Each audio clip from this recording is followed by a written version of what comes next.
welcome to Downstage, Meet the Artist series here at the Arlington Public Library. Tonight we have Tom Prewitt, who is the new artistic director at Washington Shakespeare Avant here in Arlington. Tom studied with Jerzy Grotowski at Columbia University, and he also received an undergraduate degree at Harvard University where he majored in English and comparative religions. He's also directed work off-Broadway as well as regionally in the area at Woolly Mammoth, where he was also the Associate Artistic Director, and Roundhouse Theater, Theater of the First Amendment, Signature Theater, and nationally at South Coast Rep and Portland Stage Company, among others. He has staged 14 world premiere productions, including plays by Nikki Silver, David Lindsay-Abaire, Mac Wellman, and Wendy McLeod. He's received several Helen Hayes nominations and directed a Charles MacArthur Award-winning production here for the Helen Hayes Awards. He has taught acting, directing, playwriting, and theater history at NYU, University of Maryland, and George Mason University. We already said he's the former Associate Artistic Director at Woolly Mammoth, and also the former Artistic Director at Serenity Players. So Tom's been here with us in the DC area for a while. I have. Welcome. Thank you very much. You are the new Artistic Director at Washington Shakespeare Avant. Tell us a little bit about how that came about. You know, it was, I knew that Christopher Henley he was about to become a father, and he was going through, you know, he just, all of the changes that go through, as you know, when you have kids. And so I knew he actually took me out for a lunch one time, and this was last summer, and he said, he's thinking of, you know, stepping down and looking for a replacement, and would I be interested in it? What I thought he was going to ask me, what I hoped he was going to ask me was would I want to direct 6 characters in search of an author, which he did that too. And then, oh, by the way, would you like to replace me as artistic director? And which floored me. I mean, I was really, really pleased to have the chance to direct 6 characters, because it's a play that I always wanted to direct and never thought I'd get a chance because it's big, and you know. So anyway, in part, of course, that conversation, he kind of, you know, dropped that question, and so I said, well, let's see how it goes with 6 characters, you know, and because that was the first show that I directed for WSC.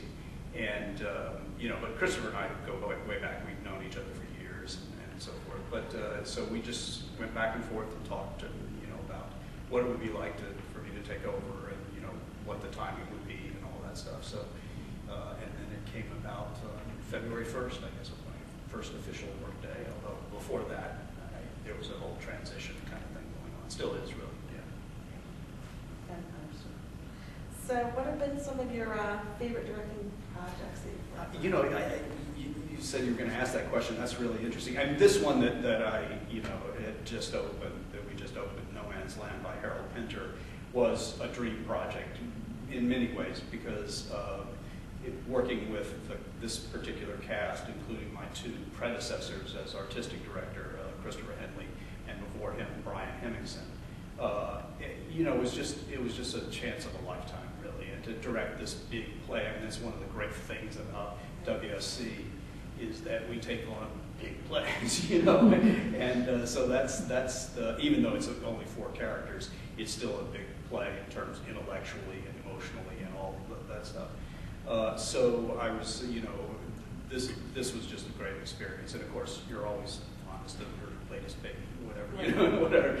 So that's that was a lot of fun. But I was thinking, I really enjoyed 6 characters again, because it's such a great play, and it was a terrific cast. We were very lucky to basically cast it fairly late in the game to get that level of acting company.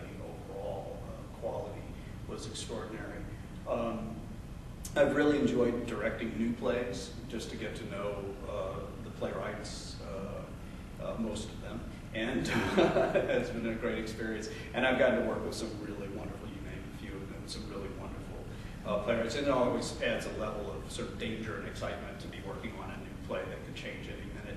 David Lindsay-Abaire, I directed a play, it's one of the funniest plays that I've ever directed, called Wonder of the World at Woolly Mammoth, and he came into, I think, the end of the first week of rehearsal, and had completely rewritten the second act. And not only did it change it made it better, but it not only changed the lines that the actors had to learn and everything, but it literally changed the set overnight. And so we had to go back to the drawing board and revise all that. So that's that kind of level of excitement that you get from a new play, from living playwrights. And designers will grumble about them and say, give me a dead playwright. But anyway, but I've really enjoyed my experiences working on new plays. But I have to say that in many ways, the WSC is like coming home for me, in the sense that I really sort of cut my teeth as a director at a big classically based theater, Hartford Stage Company in Hartford, Connecticut, and was mentored by a brilliant Shakespearean director named Mark Lamos there, who's an artistic director. And I remember watching some, before I started working at Hartford Stage, I remember going to see some of Mark's shows, particularly his Shakespeare's, and thinking, this is what I want to do. this is what I want to do with the rest of my life, is really direct these big plays, and particularly sort of classical theater. And WSC does, especially now, increasingly we do new work on classical themes, as well as sort of older work on classical themes by Shakespeare and the Greeks, and whatever. And that's really sort of my meat and potatoes. That's really what I love about theater.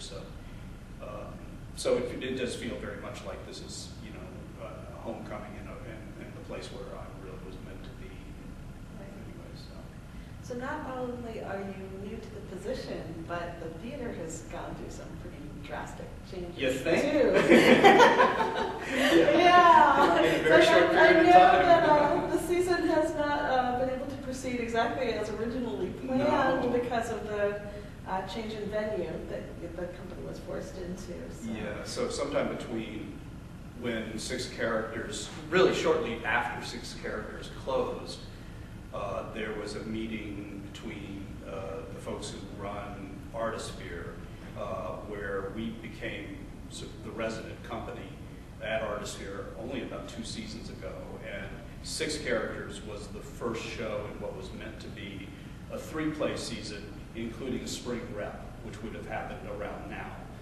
And so then on December 9th, we remember the date well, December 9th, some of the people, I wasn't part of this meeting because I wasn't artistic director yet, but Christopher was there, and KJ Fisher, the managing director, was there, and they were told summarily, you're no longer the resident theater company here at Artsphere, or there at Artsphere in downtown Roslyn. And this came, needless to say, as a tremendous shock, particularly since on the Artisphere's website, we had already been marketing the 2-play rep, which was a new play, Caesar and Dada, which will be a world premiere by local playwright Alison Curran. And then we had advertised The White Devil by John Webster, which is this big, sprawling Jacobean tragedy. And so then, we started, we were promised that we would have at least 1 slot at Theater on the Run. We realized very quickly that small theater, much smaller theater space at Theater on the Run than at Artisphere would never be able to house either Caesar and Dada or let alone The White Devil. And so we set about looking for a project that would be exciting to our audiences, that hasn't been overtly done in recent years, and that we knew we could cast well. And I was actually at the closing night party of 6 Characters, for 6 Characters, and Brian Hemmingson came up to me and said, loved working with you, because Brian Wood played the director, the role of the director, the role of father in 6 Characters.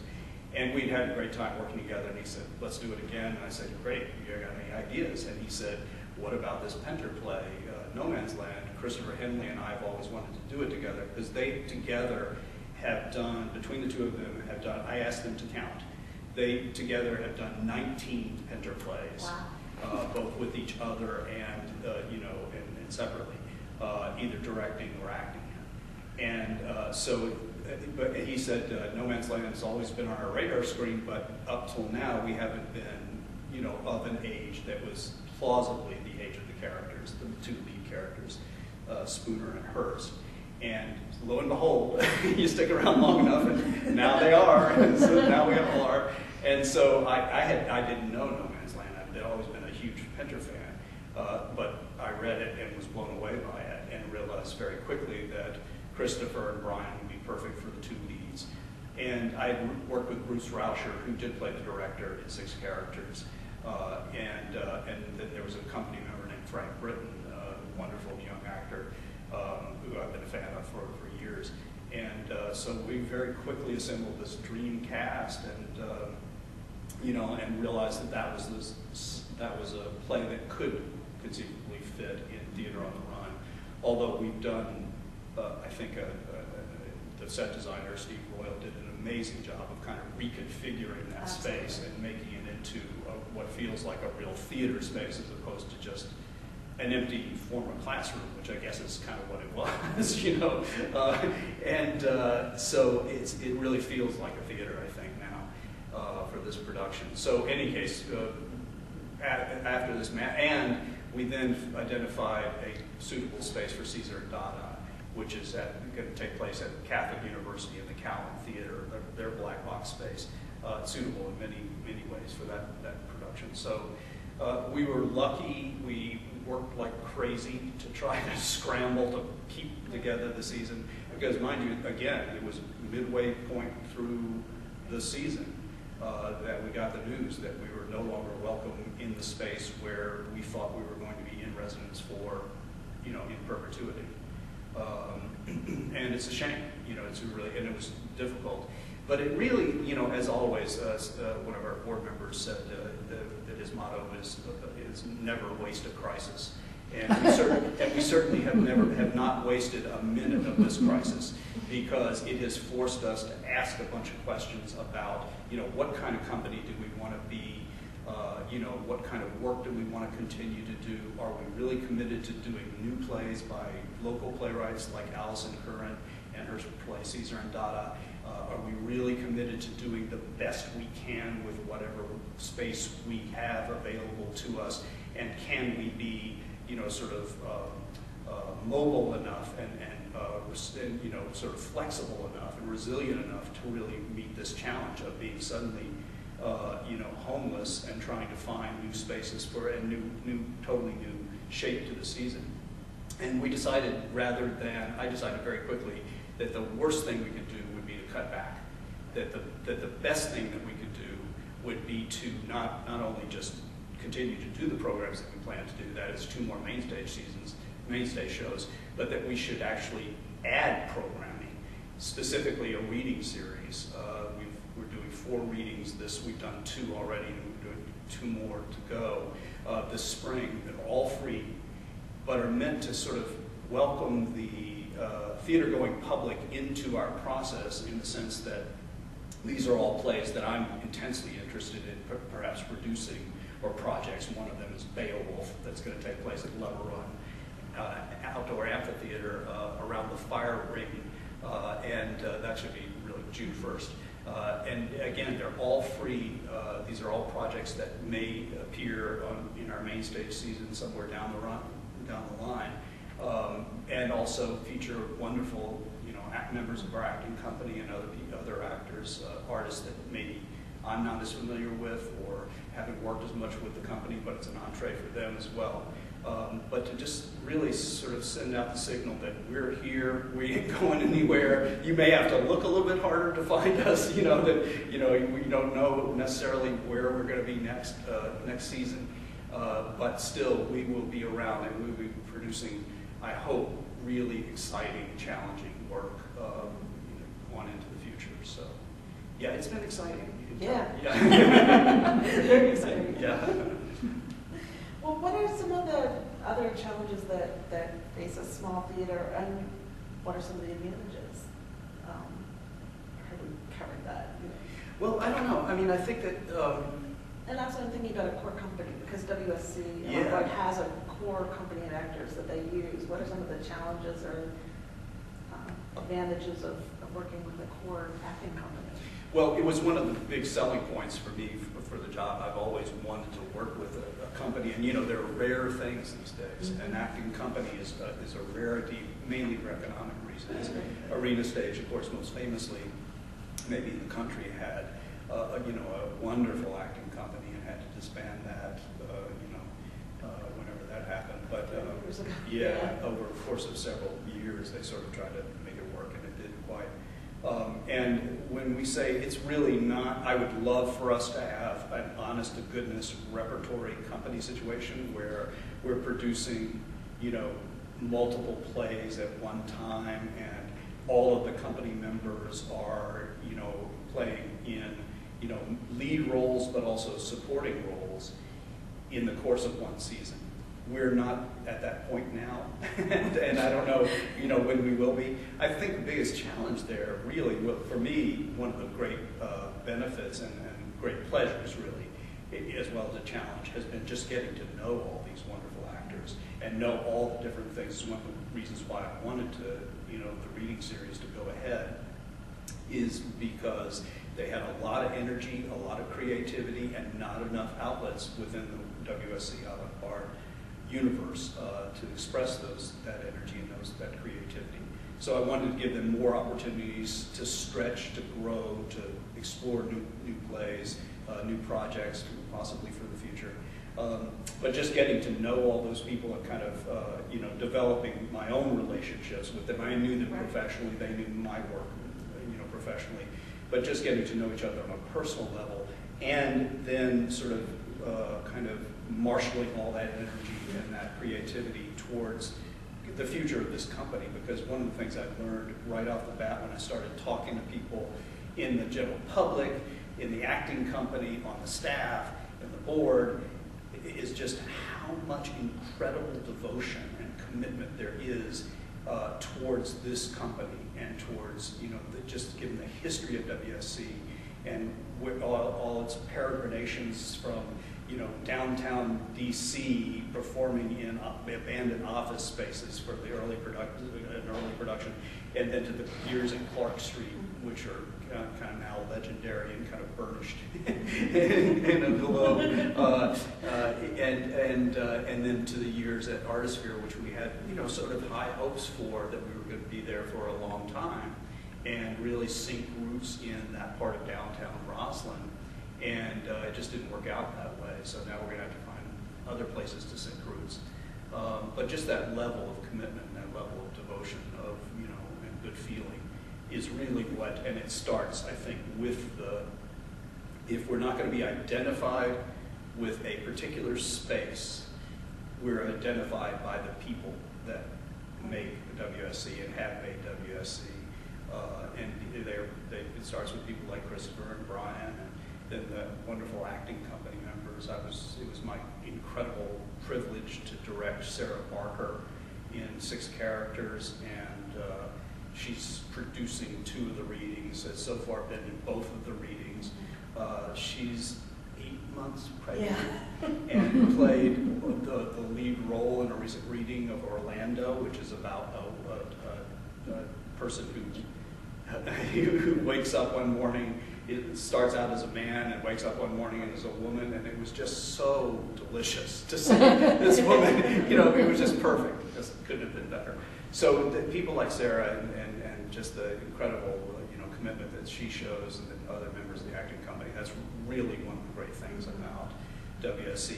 And I imagine, certainly for me as a company, as an audience member, it has been such a privilege over the years to just watch some of these actors grow and to just see them get to play, a huge variety of different roles. So, did I answer your question? I'm not sure what.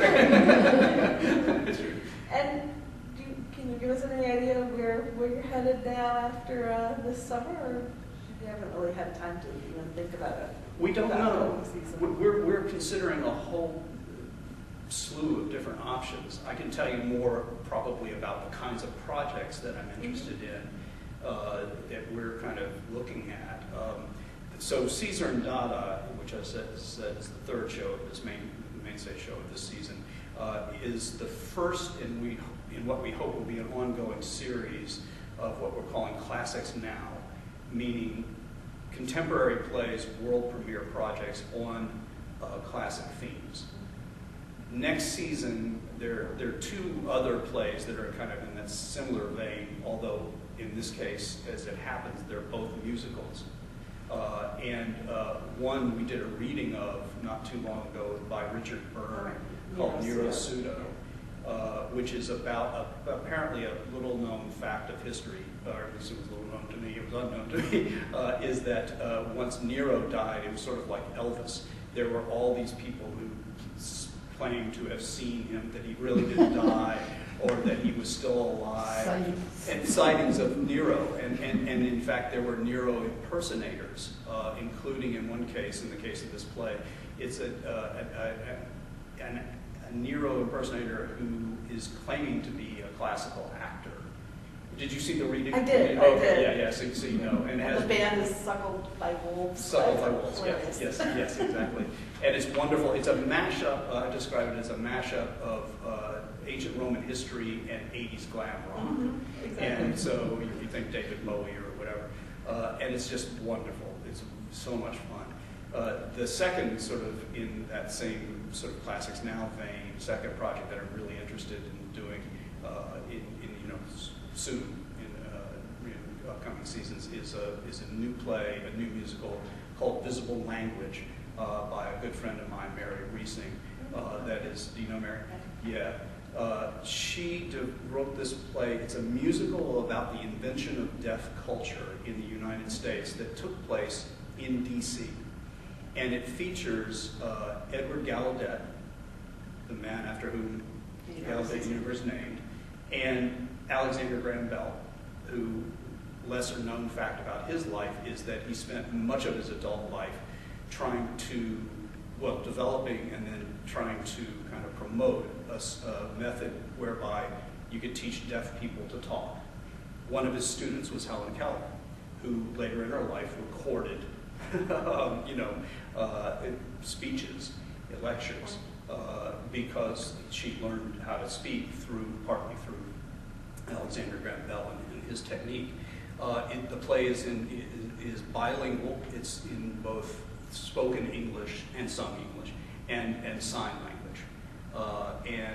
Mary and I have been working on it together for about 3 years now, probably. We did a sing-through of the music, wonderful music, as part of the Millennium Stage series at Kennedy Center, and we've workshopped it at Gallaudet, among other places.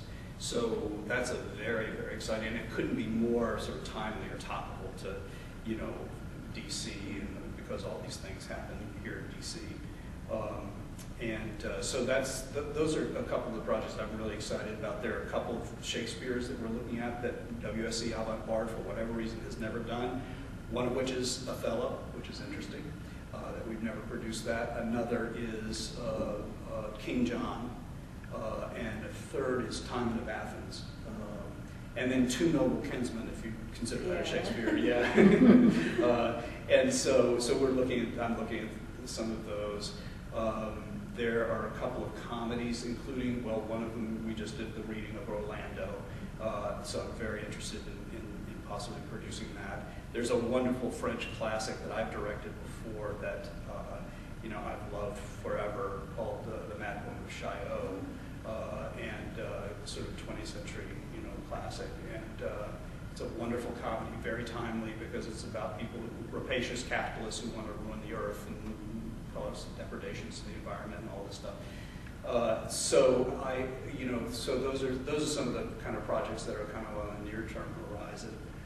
But again, in terms of where we will do them and finding suitable spaces for doing them, that's a challenge, because Theater on the Run is one of the two Arlington spaces, county spaces, that are available to us. And it looks like for the next season, Theater on the Run will be the only Arlington County space that will be available to us, unless we go outside of the Arlington County run facilities and find our own, spaces to perform. But Theater on the Run places, just because of the size of the facility, it places certain limitations on what we can do, or if not on the the projects themselves on how we do them. Because King John has these huge battle scenes that would be spectacular and fun to stage in a much bigger space. In that space, it would be pretty terrifying, you know, for the audience as well as for the actors. You know, at the end of the run. It's not saying we can't, or that we won't, but it's gonna be a challenge to try to sort of reconfigure that. We also have gotten invited to be part of the Fall Fringe Festival in DC. So we're looking for a project that might have, you know, a short run, a normal run in the Fringe Festival. This would be, I think, October, November kind of slot, and then have a future life someplace else. So we're looking at various venues, both in Arlington County and in DC, to kind of do that. But that'll be exciting. We've done Fringe Festival shows before, and it's always pretty exciting. So, yeah. Sure. So that's kind of. Yeah.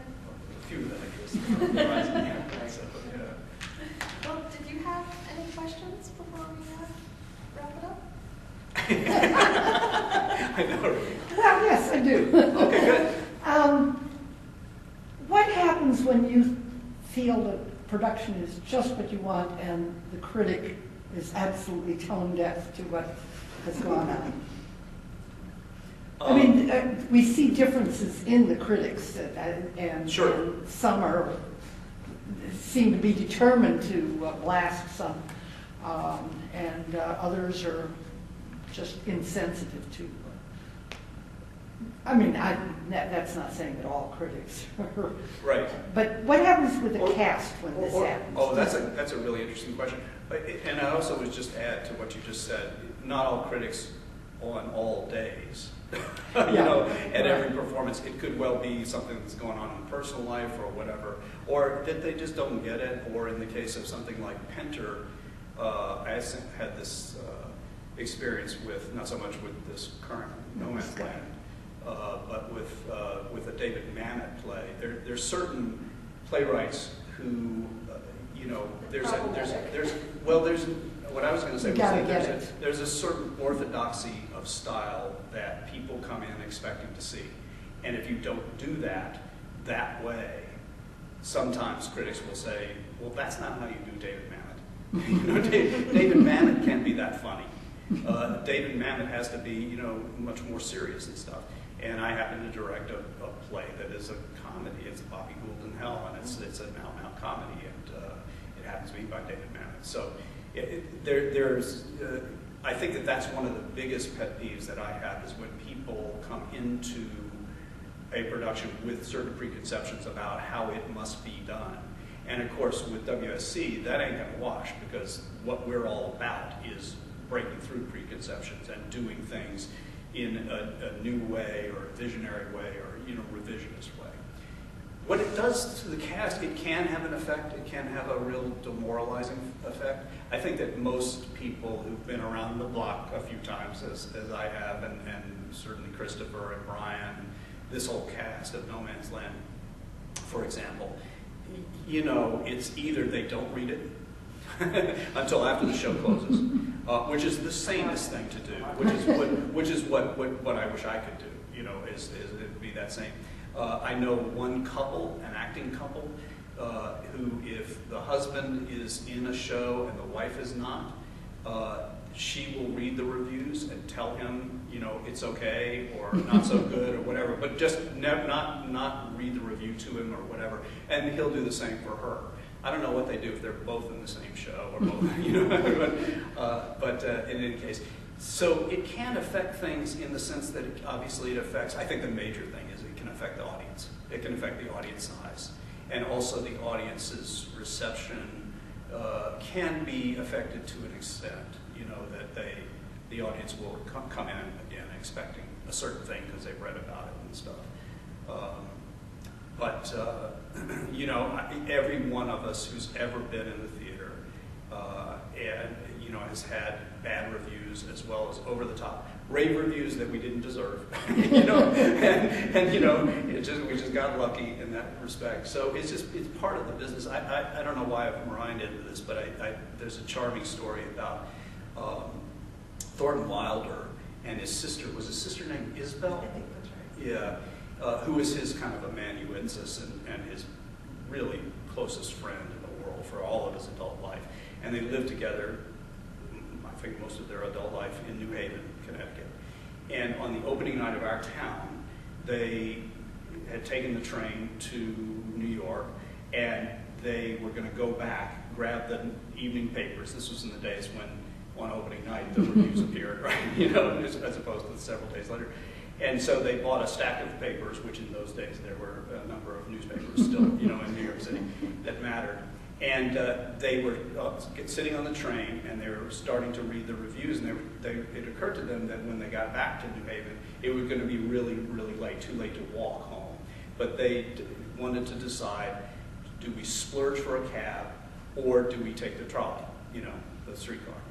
And they said, well, we'll count up the positive reviews and the negative reviews, and if they're enough positive, we'll spring for a cab. If they're negative, we won't. And so they would one would read, you know, silently and say, it's a taxi cab.